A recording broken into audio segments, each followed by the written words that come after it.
ಭಾರತದ ಜನಗಳಾದ ನಾವು ಭಾರತವನ್ನು ಒಂದು ಸಾರ್ವಭೌಮ ಸಮಾಜವಾದಿ, ಸರ್ವಧರ್ಮ ಸಮಭಾವದ ಪ್ರಜಾಸತ್ತಾತ್ಮಕ ಗಣರಾಜ್ಯವಾಗಿ ರಚಿಸಲು ಮತ್ತು ಅದರ ಸಮಸ್ತ ನಾಗರಿಕತೆಗೆ ಸಾಮಾಜಿಕ, ಆರ್ಥಿಕ ಮತ್ತು ರಾಜಕೀಯ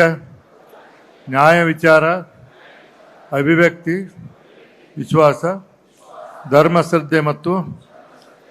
ಉಪಾಸನಾ ಸ್ವಾತಂತ್ರ್ಯ, ಸ್ಥಾನಮಾನ ಹಾಗೂ ಅವಕಾಶ ಸಮಾನತೆ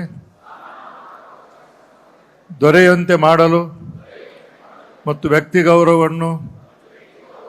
ರಾಷ್ಟ್ರದ ಏಕತೆಯನ್ನು ಹಾಗೂ ಅಖಂಡತೆಯನ್ನು ಸುಸ್ಥಿರಗೊಳಿಸಿ ಅದರಲ್ಲಿ ಭಾತೃಭಾವನೆಯನ್ನು ವೃದ್ಧಿಗೊಳಿಸಲು ಶ್ರದ್ಧಾಪೂರ್ವಕ ಸಂಕಲ್ಪ ಮಾಡಿದವರಾಗಿ ನಮ್ಮ ಸಂವಿಧಾನದ ಸಭೆಯಲ್ಲಿ 1949 ಇಸ್ವಿ ನವೆಂಬರ್ ತಿಂಗಳ 26ನೇ ತಾರೀಖಾದ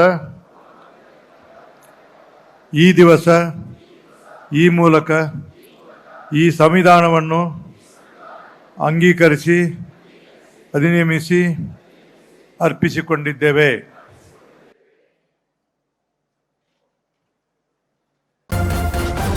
ನ್ಯೂಸ್ ಫಸ್ಟ್, ನಿರ್ಭೀತಿಯಿಂದ ನಿಮ್ಮ ಪರವಾಗಿ.